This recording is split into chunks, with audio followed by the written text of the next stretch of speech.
Λοιπόν, εδώ, σε αυτό το σημείο της Αίγινας, υπήρχε ένας προϊστορικός, πριν από την ιστορία, οικισμός, που λέγεται νεολιθικός. Η νεολιθική εποχή στην Ελλάδα ξεκινάει στη Θεσσαλία, που είναι σκλό και στο Δίμηνη, έτσι. Και στην Ελλάδα ξεκινάει γύρω στο 5.000 π.Χ. και θεωρείται μία από τις 3 επαναστάσεις στην ιστορία, στην προϊστορία. Γιατί είναι επανάσταση? Πριν από την νεολιθική εποχή, οι άνθρωποι ζουνε με το κυνήγι, με το ψάρεμα, όλα αυτά. Στην νεολιθική εποχή αρχίζουν και εγκαθίστανται σε έναν τόπο, καλλιεργούν τη γη, ψαρεύουν και είναι, πώς τα λέγαμε, είναι υπεύθυνοι για τη ζωή τους. Είναι πάρα πολύ σημαντικό αυτό. Η δεύτερη επανάσταση στην ιστορία είναι στην Μεσοποταμία, το σημερινό Ιράκ, που έχουν τη γραφή για την εφορία, για τους φόρους. Και η τρίτη επανάσταση είναι η βιομηχανική επανάσταση. Λοιπόν, εδώ έχει γίνει μια μεγάλη επανάσταση. Γιατί άραγε διαλέξανε αυτό το σημείο για να εγκατασταθούν, να καλλιεργούν και να ζουν? Και μέχρι σήμερα υπάρχει Αίγινα. Γιατί λέτε? Ποια πράγματα είναι σημαντικά που θέλει κανείς και μετά μια πόλη? Τι χρειάζεται? Νερό, μπράβο, νερό που δεν έχουμε σήμερα. Τι άλλο? Τροφή, μπράβο, πολύ ωραία. Καλλιεργεί τη γη εκεί εδώ γύρω και τι άλλο? Και καλό κλίμα. Και θέλει και την κατάλληλη πέτρα για να χτίζει. Να μην είναι ούτε πολύ σκληρή, ούτε πολύ μαλακή. Έτσι, και κατ' επέκταση και την ιστορία της Ανατολής. Το 3000 λοιπόν π.Χ. είναι η εποχή που τη λέμε εποχή Χαλκού, εποχή του Χαλκού. 3.000 με 2.000 είναι η πρώιμη εποχή Χαλκού. 2.000 με 1.600 είναι η μέση εποχή και 1.600 με 10ο είναι η τελευταία εποχή. Έτσι. Και τον 10ο αιώνα ξεκινάει η εποχή του Σιδήρου. Πώς γίνεται αυτό το πράγμα? Έχουμε από το 2000 το 1600 στην Ελλάδα είναι ο μινωικός πολιτισμός, στην Κρήτη, Σαντορίνη και η Κρήτη. Το 1600 μέχρι τον 11ο είναι ο μικηναϊκός πολιτισμός. Αυτό ήταν το μικηναϊκό. Μπράβο. Το κάνετε στο σχολείο, το μικηναϊκό, μπράβο. Για πες μας.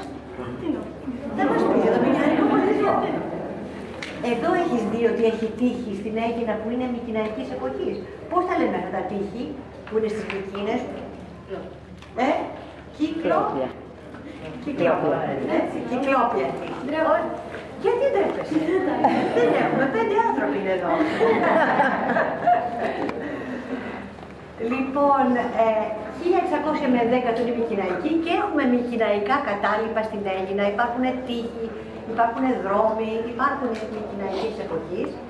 Και μάλιστα, εδώ κοντά, εδώ πιο πέρα στον επόμενο, στο Περλόφο, βρέθηκε ένας τάφος. Ξέρετε, τη μικηναϊκή εποχή είναι οι ταφές και έχουν μία ταφή κανονική, μετά είναι στο βράχο και η θολωτή τάφη.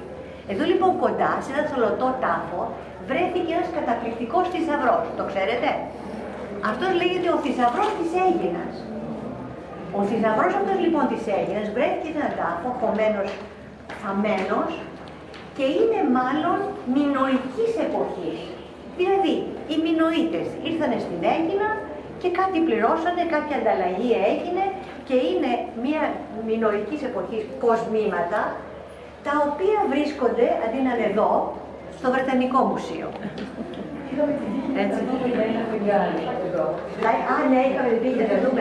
Έλατε από εδώ λιγάκι, έλατε έτσι. Μπράβο που κρατάμε. Αυτός λοιπόν, αν πάτε λίγο από τα Αιγίνια, θα δείτε και το θησαυρό της Αίγινας που είναι πρώτος. Μπαίνοντας μέσα είναι ο θησαυρός της Αίγινας. Πάρα πολύ ωραία. Είναι μια θεά υπότιμη αθυρών που έχει τα θηρία στο χέρι της. Πολύ ωραία κολλιέ, χρυσά, ναι, πολύ ωραία, ατόφιο χρυσάφι και 24 καράτια κλπ. Λοιπόν, να δούμε τώρα την νεολιθική εποχή. Λοιπόν, στην νεολιθική εποχή είναι τι κάνουν για να ζήσουνε? Για πες, δεν ξέρεις, πώς δεν ξέρεις? Πες το. Λοιπόν, έχουνε τη γεωργία, ψαρεύουνε, εδώ κοντά ψαρεύουνε, ψάρεμα, γεωργία, κυνηγούνε, και εμπόριο βέβαια. Και εμπόριο πολύ σημαντικό. Είμαστε οι καλύτεροι έμποροι. Οι καλύτεροι. Ωραίο δεν είναι? Πολύ ωραίο. Λοιπόν, είναι ένα σπίτι που έχει, βέβαια χρησιμοποιούν τα υλικά που υπάρχουν. Τον μπορόλιθο, μελάσπη, φύκια, αυτά. Και εδώ έχει και τις ταράτσες, εδώ κάτι κάνουνε. Ξεραίνουνε τα φρούτα, έτσι, τα σίκανη, και ζάχαρη, όλο αυτό το πράγμα. Και αρχίζει και γίνεται, οι άντρες πάνε κυνήγι και ψαρεύουνε και είναι γεωργοί και οι γυναίκες κάνουν γεωργία. Βλέπετε εδώ πίσω σας, είναι μικρά κομμάτια από αγκία, τα οποία λέγονται όστρακα.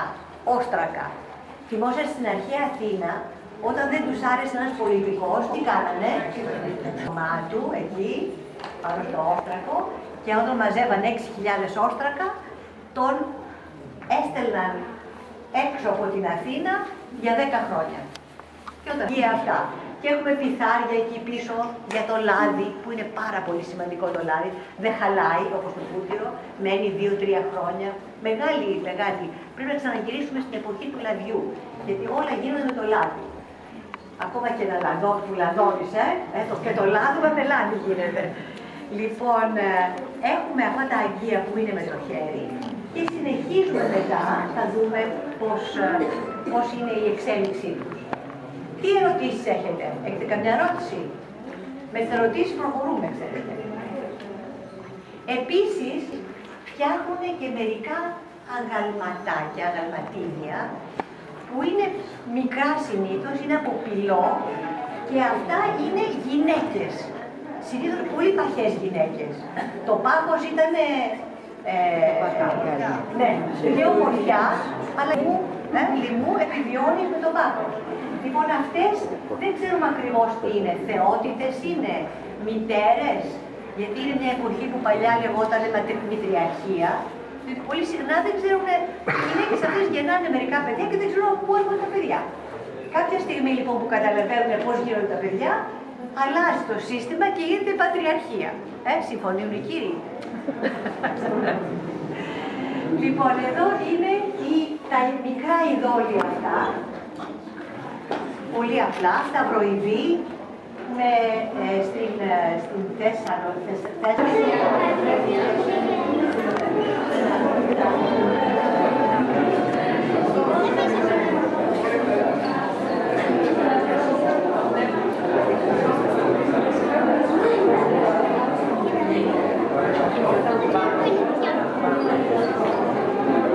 Λοιπόν, εδώ βλέπετε έχουν πολύ ωραίες μικρές μακέτες με πώς ήταν τα σπίτια, χτισμένα το ένα δίπλα στα άλλα, με φούρνους. Εδώ πίσω σας είναι ένα χυτήριο για μέταλλα, έτσι.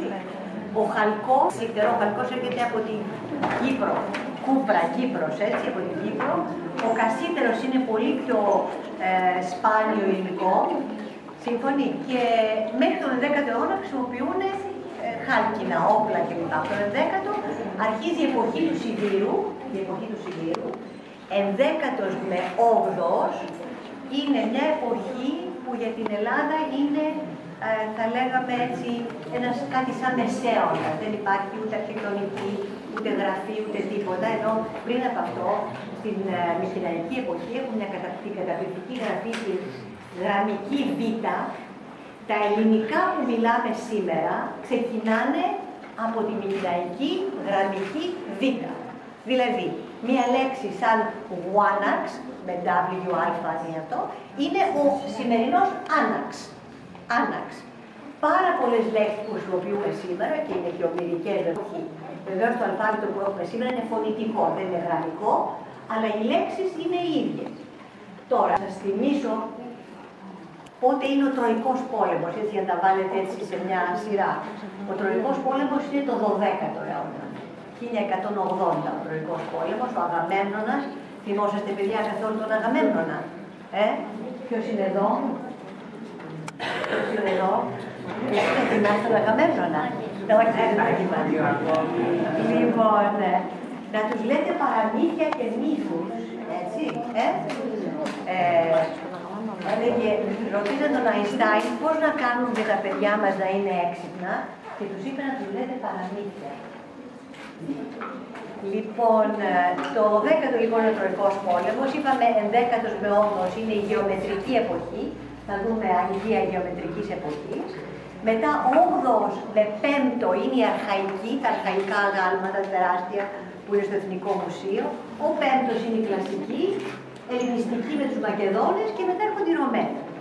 Που βλέπετε ότι ήδη τα αγγεία αρχίζουν και αλλάζουν. Βλέπετε πόσο πιο ωραία είναι. Δηλαδή οι άνθρωποι έχουν την ανάγκη να φτιάξουν ένα αγγείο που να είναι χρηστικό, να βάζουν μέσα υγρά ή οτιδήποτε τους περισσεύει ή αυτό που μαγειρεύουν, αλλά να είναι και ωραίο. Και αρχίζει μία έτσι διακόσμηση γραμμική, με γραμμούλες, γραμμική διακόσμηση, και αργότερα με αυτά που τα βάζουν κοντά στη φωτιά και καταλαβαίνω ότι το βάζουν κοντά στη φωτιά. Βλέπετε πώς είναι η πόλη με τα τείχη και τους πύργους, το ένα σπίτι πολύ κοντά στο άλλο, και ο λιμάνι που δεν θέλουμε να το χαλάσουμε, διότι είναι μοναδικό, είναι ένα μοναδικό αρχαίο λιμάνι. Και υπήρχε επίσης και ο κρυφός λιμίνεδο. Δηλαδή υπήρχε ένας άνθρωπος σαν διάδρομος και ο εχθρός δεν ήξερε πώς είναι ο διάδρομος, ερχόταν και δεν μπορούσε να μπει μέσα και ξέρανε οι Αιγινίτες ότι αυτό είναι εχθρικό πλοίο. Καταλάβατε, είναι μοναδικό. Σπίτια ήταν το ένα κοντά στο άλλο. Δείτε εκεί σε αυτή τη μακέτα πώς είναι τα σπίτια χτισμένα με μεσοτυχία. Δεν είναι της ίδιας εποχής με την μεγάλη λευκή οικία. Είναι σε επόμενη εποχή και μάλιστα οι άνθρωποι κάτι φοβούνται και χτίζουν ισχυρά τείχη. Και από τότε μέχρι και το τέλος της Μυκηναϊκής εποχής, θυμίζω ότι μετά τον Τροϊκό πόλεμο όλα τα ανάκτορα καταστρέφονται από πυρκαγιές. Το ίδιο έγινε και εδώ στην Αίγυπτο, δηλαδή ο Μυκηναϊκός οικισμός καταραίει.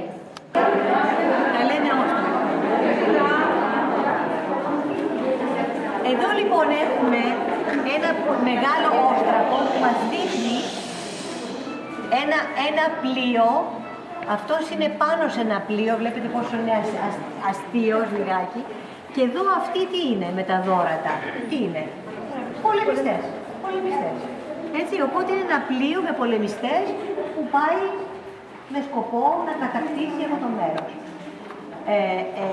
Το 12ο αιώνα, που είναι το τέλος της Μυκηναϊκής εποχής, συμβαίνει κάτι που δεν ξέρουμε ακριβώς τι είναι.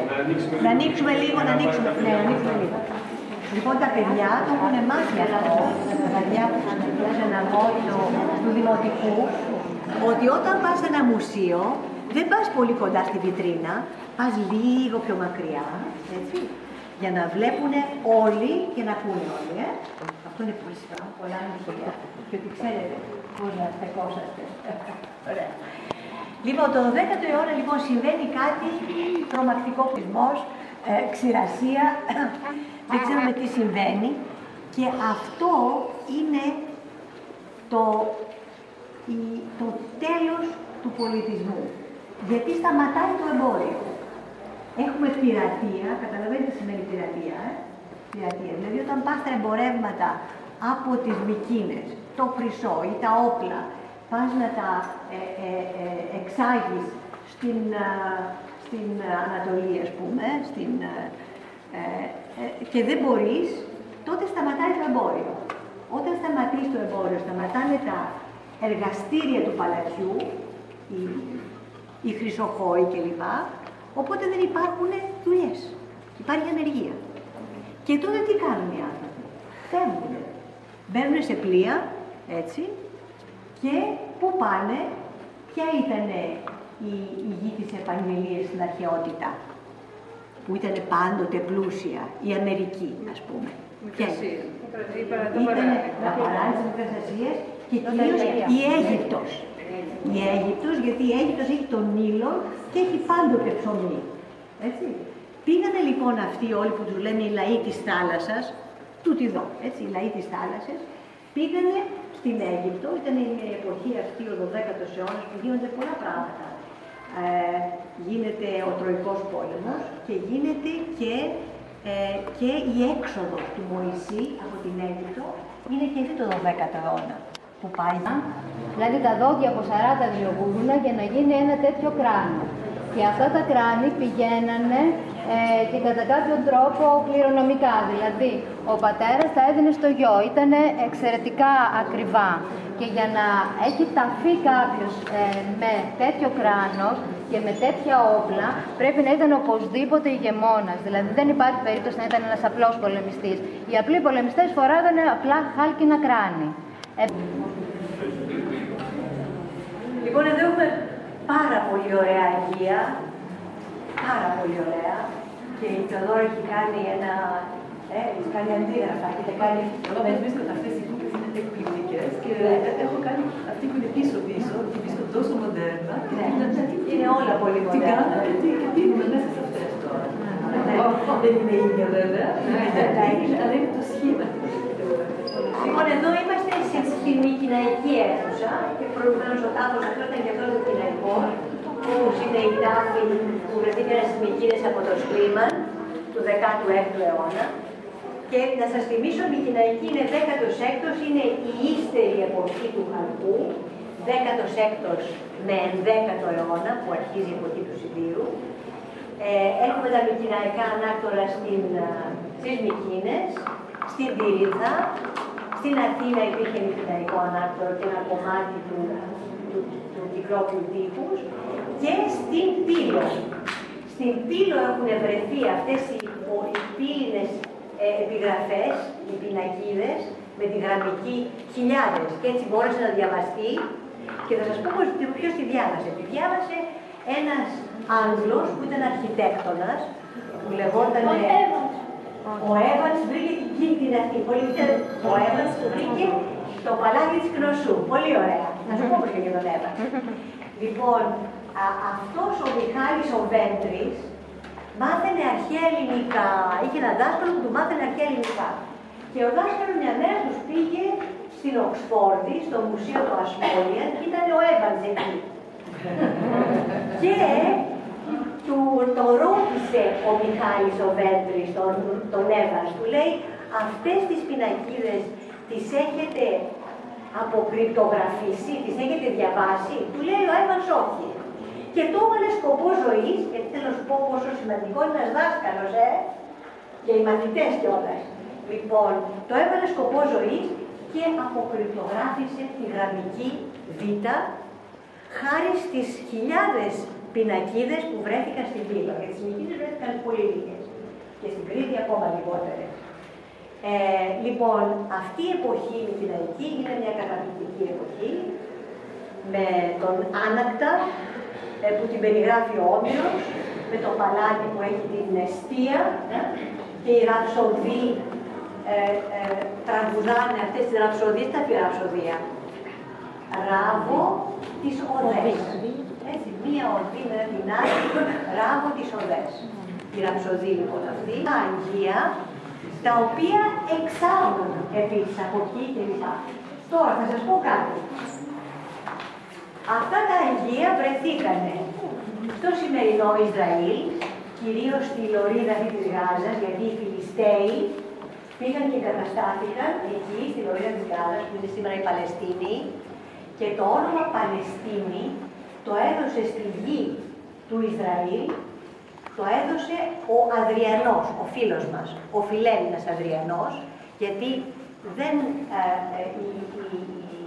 οι Εβραίοι κάνανε πολλές επαναστάσεις και δεν τους συμπαθούσε ιδιαίτερα, ενώ αγαπούσε πολύ τους Έλληνες, και ονόμασε τη γη Παλαιστίνη από τον εχθρό των Ισραηλιτών. Καταλάβατε? Λοιπόν, στις περιοχές αυτές βλέπουμε αυτό το Αγίο. Αυτό πώς λέγεται? Είναι ένας αμφορέας, γιατί έχει δύο χερούλια, αμφίφερο, αμφορέας, αλλά έχει και ένα στόμιο που είναι ανοιχτό και ένα στόμιο κλειστό. Είναι δηλαδή ψευδόστομος αμφορέας. Και αυτός είναι χαρακτηριστικός της Μικηναϊκής εποχής. Αν το βρούμε, Θεοδόρα, είναι πολύ δύσκολο να το φτιάξει αυτό. Είναι είναι σαν κέλυφος αυγού, αυγοκέλυφα αυτά. Και εδώ έχουμε αυτό πάρα πολύ ωραία, έτσι, την αυτή, το διπλό πέλεκι, που είναι επιρροή από τους μηνοείτες, ο διπλός πέλεκης. Και τα κέρατα πάνω. Και τα κέρατα. Έχουμε τα κέρατα εδώ πέρα. Δεν έχουμε. Αυτό λοιπόν στον Όμηρο, εδώ πίσω, αυτό το ψηλό ποτήρι, το ωραίο ποτήρι, που είναι για να πίνεις κρασί, λέγεται δέπας. Δέπας. Τα κέρατα πάνω. Εγώ πίνω αυτό. Εσύ το είπες το δέπας? Όχι, τα κέρατα πάνω. Τα κέρατα τάβρου, ναι. Τα κέρατα τάβρου είναι ιερά γιατί ο τάβρος τον θυσιάζουν. Είναι ένα ζώο πολύ δυνατό και προσπαθούν να το ημερώσουν. Θυμόσαστε που είπαμε ο 11ος με 8ο αιώνα, είναι μια εποχή που είναι ο ελληνικός μεσαίωνας, τα λέγαμε, που δεν υπάρχει αρχιτεκτονική, ούτε τέχνη, και μετά ο 8ος αιώνας είναι πάρα πολύ σημαντικός. Γίνονται πολλά σημαντικά πράγματα. Άκουτα αυτά. Τι γίνεται τον 8ο αιώνα? Όλοι τα ξέρετε. Όλοι τα ξέρετε. Τον 8ο αιώνα έχουμε τον Όμηρο. Παιδιά, γράφει ο Όμηρος. Πάρα πολλά πράγματα τον 8ο αιώνα. 8ος λοιπόν με 5ος. Έχουμε για πρώτη φορά αγάλματα που θα δείτε εκεί πίσω, που μοιάζουν με τα Αιγυπτιακά, γιατί οι Έλληνες ταξιδεύουν και έχουν επιρροές από την Αίγυπτο και την Ανατολή κλπ. Αυτό είναι μόνο τη γεωμετρική εποχή, που έχουμε μόνο γεωμετρικά σχήματα. Βλέπετε τι ωραίες, αυτές είναι οι πίνακες που μοιάζουν με τσαντούλες, με γκούτσι, αυτές. Μετά, συγγνώμη, επειδή είναι ένα αντικείμενο ναι, το οποίο το βγάλαμε και στα μεγάλα τα banners, γιατί είναι ένα αντικείμενο σήμα κατατεθέν κατά κάποιο τρόπο του μουσείου. Είναι ένα αγγείο το οποίο αφηγείται τον τρόπο που κατάφερε του Κύκλοπα, πολύτιμου, αφού τον είχε τυφλώσει. Και είναι οι σύντροφοι του Οδυσσέα γύρω-γύρω, οι οποίοι φεύγουν κρεμασμένοι από το λαιμό και το σώμα, έτσι από κάτω, από τα κρυάρια. Αυτό έχει συμμετάσχει σε διεθνή έκθεση, Βέβαια, είναι ένα από τα εξαιρετικά αγγεία γεννήτικης... Είχε πάει σε ποια έκθεση, είχε πάει σε κάποια διεθνή έκθεση, δεν ξέρω, Αμερική είχε πάει... Ναι, το είχαν βγάλει, το πάει. Ακριβώς. Και είναι το πιο ίσως σημαντικό αγγείο αυτής της περίοδου που έχουμε εδώ στο μουσείο. Μπορείτε να το δείτε πώς είναι, έτσι, με πολύ ωραίο τρόπο έχουν φτιάξει τα κρυάρια και από κάτω οι άνθρωποι κρέμονται και φεύγουν από τη σπηλιά του. Η σφίγγα είχε κεφάλι γυναίκας, φτερά ετού νομίζω, Ναι. σώμα λιονταριού και ουρά... Λιονταριού. Τη βλέπετε. Είναι γύρω-γύρω από το σώμα. Ένα φανταστικό ζώο, έτσι, η σφίγγα, δεν θα το δούμε στο ζωολογικό κήπο αυτό το ζώο, το οποίο τι έκανε? Ήταν ένα τέρας στην πραγματικότητα, έτσι, και είχε αράξει κάπου, είχε σταθεί κάπου και δεν άφηνε τους διαβάτες να περάσουν. Θυμάστε σε ποια πόλη ήταν? Έξω από τα τείχη μιας πόλης. Ναι, στη Θήβα, πολύ σωστά. Και τους έβαζε ένα ένιγμα και όποιος μπορούσε να το λύσει το ένιγμα θα περνούσε, όποιος δεν το έλυνε το ένιγμα, τι γινόταν? Ναι, όταν τον έτρωγε. Στους αγώνες, όχι μόνο στους Ολυμπιακούς, στα Νέμεα, στα Ίσθμια, πέθανε, να σκοτώθηκε σε μια τέτοια. Πάμε να δούμε τα τελευταία. Την Πέμπτη πήγατε στην Ακρόπολη. Ωραία. Εντάξει σας.